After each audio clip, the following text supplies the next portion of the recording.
Vamos abrir a nossa Bíblia no livro de Gênesis, capítulo 28.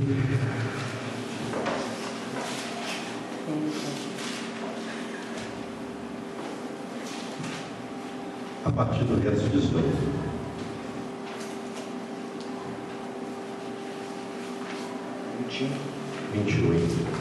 Gênesis 28, do versículo 18 a seguir, bem? Mas que coisa maravilhosa que aconteceu hoje em Simonésia, né, irmã Maria? Ela, irmã Eva, ela tem uma parente lá que ela já não havia há 40 anos. Então ela foi sem saber o que iria encontrar lá, né, irmã Maria? E aí a gente falou para ela: olha, Deus está na condução, o que tiver de ser será. E depois nós iríamos à clínica de Simonésia, né? É aquela clínica lá, você sabe. Tudo bem. Chegamos lá, fomos bem recepcionados. 2 pessoas aceitaram a Cristo, né? Inclusive a dona Sebastiana, né? Sebastiana, que estava acamada, aceitou Jesus Cristo, né? A Efigênia, sobrinha dela, que olhava também. Então, isso que é maravilhoso na obra de Deus. A gente sai sem saber o que vai encontrar, mas a gente sai preparado e deixa o Espírito Santo nos dirigir acerca do que é a vontade de Deus. E foi maravilhoso, né, irmã Maria? A irmã Maria um pouco apreensiva dentro do carro, sem saber o que iria encontrar, até porque, né, 40 anos a pessoa pensa: será que ainda está lá, né? Será que a pessoa está viva? A gente nem sabe, né? E ela, indo com esse pensamento, e nós conversando dentro do carro, que Deus iria nos dirigir acerca de tudo, né? O que fosse para acontecer, aconteceria. E aconteceu a obra de Deus. E ela disse que lá na casa dela, ela já sentiu no coração de ir lá para ganhar aquela alma para Jesus. Aí ela chegou, começou a conversar com a dona Sebastiana, se colocou a cadeira, resolvida, 91 anos de idade, né, Maria? Graças a Deus, apesar de estar com alguns problemas, mas está lúcida, né? Está bem, por ter 91 anos de idade. Aí a irmã Maria conversou o pé do ouvido dela baixinho, depois falou: pastor, ela quer aceitar Jesus. A gente leu, né? Alguns trechos bíblicos lá. Já está com sede da palavra. Assim que eu perguntei ela já logo levantou a mãozinha. Isso, ela já estava preparada, né? Então, Deus é maravilhoso. Isso alegrou muito o nosso coração. Depois a gente ainda foi para a clínica de Simonésia, nós almoçamos lá, ainda ouvimos uma mensagem abençoada de um pastor lá. Então foi um domingo para ficar arquivado, né? Isso é bom, muito bom para nós ganharmos almas para o Senhor. E nós cremos, né, irmã Maria? Nós vamos ganhar ainda muitas almas para o Senhor, né? E almas virão para essa igreja, mas almas, o Senhor tem plano de salvação para elas, né? Porque a gente não pode sair por aí, né, irmã Maria, pescando em aquário dos outros e fazer igual muitas pessoas fazem, infelizmente, né? Saem por aí sem destino, sem orientação e ainda colocam o nome de Deus na coisa, não é? Deus quer que nós ganhemos os perdidos. É lógico que se uma pessoa sair da igreja dela, quiser sair para algum motivo e vir para a nossa igreja, nós recebemos. Porém, isso não pode acontecer, né? A Bíblia condena isso tanto na carta aos Coríntios quanto na carta aos Romanos. Paulo fala sobre não edificar sobre o território que já foi edificado, né? Alheio. O Evangelho para quem ainda não ouviu, e é o que ele iria fazer como fez. Então isso é de Deus. Qualquer outro Evangelho, não sendo com a finalidade de pregar para os perdidos, né? Passa a ser uma manipulação humana, a gente tem que lidiar com isso. Acontece muito, infelizmente, né? Crente querer tirar crente de outra igreja. Isso é muito errado, né? O pastor não ia, porque outra pessoa ia viajar também naquele lugar, mas honra e glória para o Senhor, aquela pessoa desistiu, porque se não é o solar, que a pessoa não ia aceitar de tudo. É verdade. Deus trabalhou em tudo, né? Olha só, irmã, o que ela está falando ali, que importância, irmão. O Anderson, favorador Anderson. Eu encontrei com o Gilson, foi o que levou nós no carro dele. No coqueiro, sexta-feira à tarde, estava com meu irmão. Aí apresentei meu irmão para ele. Na verdade, meu irmão já conhecia ele, está chegando no Brasil. Morou 30 anos no Brasil e mudou para cá agora. Então eu estou andando com ele, resolver algumas coisas, né? Tudo mais. Depois a gente conversa até mais um pouco sobre isso. Mas enfim, me deparei com o irmão Gilson. Aí vai começar a ver e falou assim: eu vou com a irmã Penha e com a irmã Ruth para Simonésia. mas ainda tem mais 2 pessoas. Ele falou, peraí, pastor, acho que dá para levar as suas, não sou quer ir? Mas sempre eu quero. Sempre que tiver uma vaga para mim, eu quero ir, né? O meu, amor é pela obra evangelística. Pregar o Evangelho, principalmente quando pessoas aceitam a Cristo, isso aí é o ponto máximo da obra de Deus. Então, eu sempre quero estar, né? Aí ele falou assim, mas tem que levar o irmão que é o Ney, né? O missionário Carlos Ney. Eu falei, então tudo bem. Beleza. Aí quando foi ontem, o irmão Gilson me enviou mensagem, pastor, o Ney desistiu, não é que ele desistiu, ele tem um compromisso, já não vai dar. O senhor quer ir no lugar dele? Então era para a gente ir mesmo, né? As coisas que desistiu do senhor e deu aquele lugar para o senhor ir, para chegar lá. Isso. E a irmã Maria é um canal, né? Quando ela veio para essa igreja aqui, ela era da igreja do Brasil para Cristo aqui embaixo, aí uma pessoa de lá falou assim, olha, aquela mulher é uma ganhadora de almas, hein? Trata ela bem. E realmente a irmã Maria conduz a gente para muitos lugares, né? Eu creio que ela fez força-feira, então, né?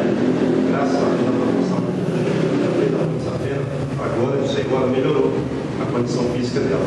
E ela entende que agora é o momento dela aplicar isso. Então vamos lá, Gênesis 28, 18 assim.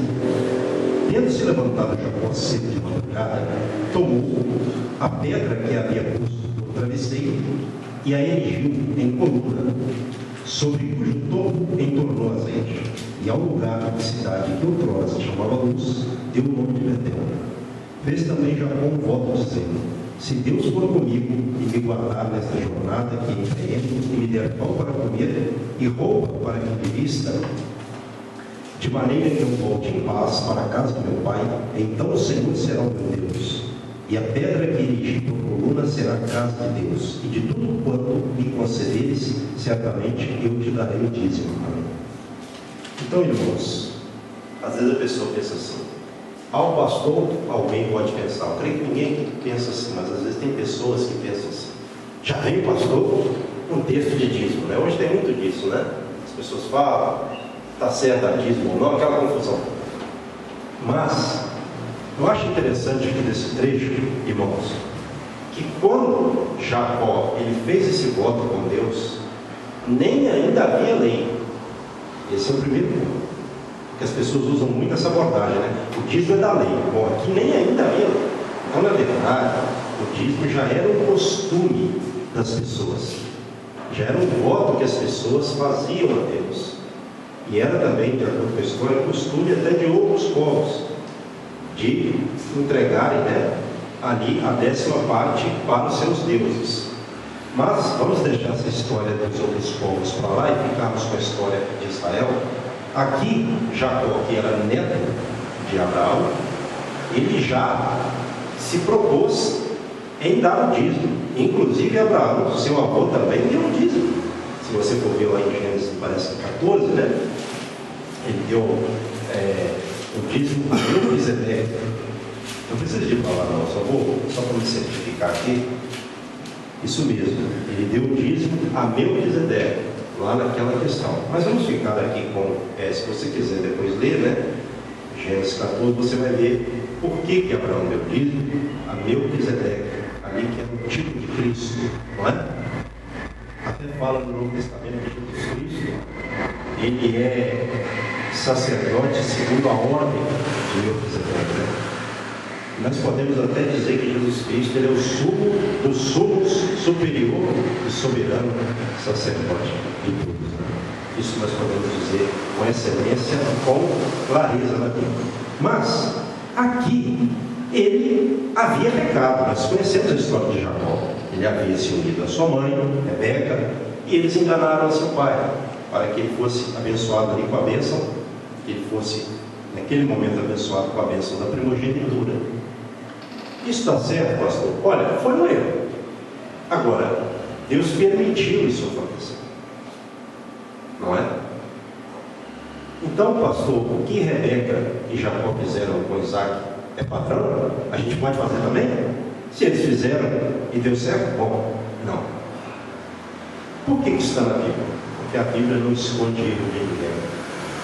Como não escondeu o adultério, o homicídio de Davi, ali, né, no caso de Batseba, a Bíblia não esconde nada. É para mostrar que até os homens que eram consagrados a Deus, eles erraram em alguns momentos. É para mostrar que não existe ninguém perfeito. E a perfeição nós vamos alcançar somente quando nós chegarmos à glória. E Deus nos fortaleça e nos abençoe para que cheguemos lá. Mas é só lá. Então, nós não podemos entrar nessa de querermos ser demasiadamente sábios ou demasiadamente justos. Não está escrito na Eclesiastes? Não sejas demasiadamente sábio, nem demasiadamente justo. Por que te destruirias a ti mesmo? Não é? Porque tem coisa que é da vida, não é verdade? A pessoa que quer ser muito certinha, ela acaba até se escandalizando com a fé e desviando. É igual aquela pessoa que está procurando uma igreja e uma Eva perfeita. Não vai achar. Nem as da Bíblia eram. As da Bíblia, inclusive, eram bem problemáticas. As cartas falam isso. Então a gente tem que ter esse equilíbrio, não é? De entender que tem coisas que fazem parte da vida, embora sejam erros, pecados, nós devemos pedir perdão a Deus, lutar sempre, mas tem coisas que são da vida. Então a Bíblia não faz apologia, não defende o pecado. A Bíblia condena o pecado. Porém, o pecado faz parte de quê? O pecado faz parte da natureza humana. Nós só deixaremos o pecado quando nós assumirmos o corpo glorificado, que vai ser um corpo sem pecado. Até chegarmos lá, nós precisamos de sempre estar. Por isso que tem a Santa Ceia. Precisamos de sempre estar nos purificando, com o sangue de Cristo, com perdão, não é? Essas noções. Mas Jacó, então, ele foi o quê? Se a gente analisar o contexto. Por que ele fez essa viagem? Por causa dele ter enganado com Rebeca, sua mãe, a seu pai Isaac. Esaú, por conta desse engano, da bênção da primogenitura que ele, tomou ali. Mas o seu irmão havia vendido também, tem tudo isso, Mas o seu irmão quis matar Esaú. Por isso ele foi orientado ali, pelos pais, para ir à casa de Labão, seu tio, e de lá tomar uma mulher para que não fizesse como Esaú, que havia tomado mulheres de Canaã. Não é? Mulheres da terra de Canaã, de povos que Deus não permitia que se tomasse mulher. Ou seja, israelita tinha que casar com israelita, Homem israelita tinha que casar com mulher israelita. E Esaú, uma das situações em que ele cometeu um grande erro foi quando ele, colaborador Anderson, ele tomou mulheres estranhas. Então ele já era, a Bíblia fala que Esaú era uma pessoa, perversa, não é? A Bíblia chama de profano, lá em Hebreu. Então, ele quis matar o seu irmão, e o seu irmão não viu outra alternativa a não ser ir realmente, como seus pais falaram a ele, para a casa de Labão. E aí, nessa viagem que ele ia fazer, aquela viagem seria uma viagem em que ele precisaria de quê? Do sustento de Deus. Ele não tinha garantia. É como quando você está saindo de um lugar pressionado, horrível. No caso de Jacó. Então, o que ele fez? Se vendo desprovido de tudo, certamente ali, provavelmente, o texto não fala isso, parece que não, ele deve ter olhado para o céu e falou: Senhor, só me resta uma alternativa, fazer um voto ao Senhor. E o que significa voto? Promessa. E ele disse que se Deus abençoasse, suprindo ele com relação a tudo que ele precisasse naquela jornada que ele iria empreender, de tudo que Deus lhe desse, certamente ele daria disso. Quer dizer, ele fez um voto com Deus, uma promessa. E Deus o abençoou, se você for ver a história dele, desde quando ele chega em Padan, que era a casa de seu tio, a terra de seu tio, Deus prosperou tudo que Jacó botava a mão, Deus prosperava, assim como José no Egito. Tudo que José botava a mão, Deus prosperava. E quando Deus tem um propósito na vida de alguém, uma maneira, onde aquele alguém está, aonde aquele alguém vai e onde está, Deus prospera. Não é uma questão de local, não é uma questão de pessoas, não é uma questão financeira, é um sinal de Deus. Aquela pessoa de Deus, então, onde ela estiver, Deus vai estar.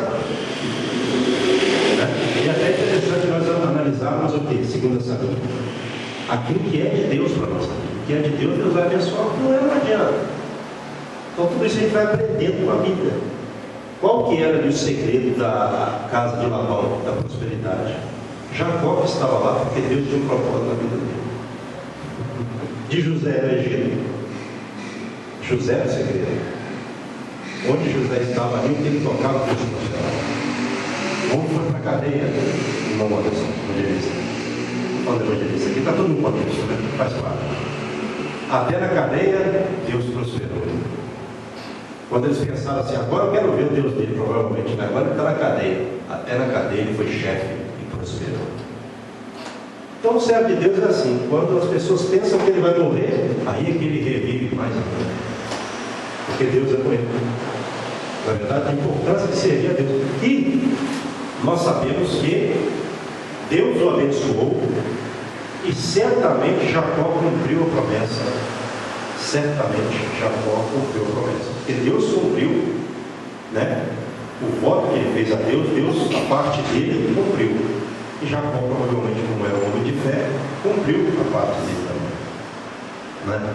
Então, o importante na questão da oferta, da contribuição, é a pessoa ter aquela responsabilidade de ter também a sua vida financeira consagrada a Deus. Né? Tem aquela parte que é de Deus, aquela parte eu vou tirar aqui para Deus, não é minha. Não é?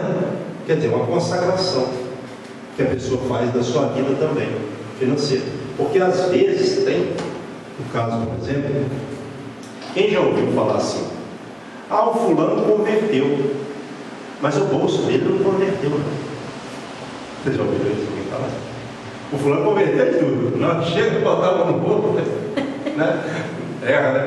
Então, eu não estou falando desse bolso para, assim, quem me conhece sabe.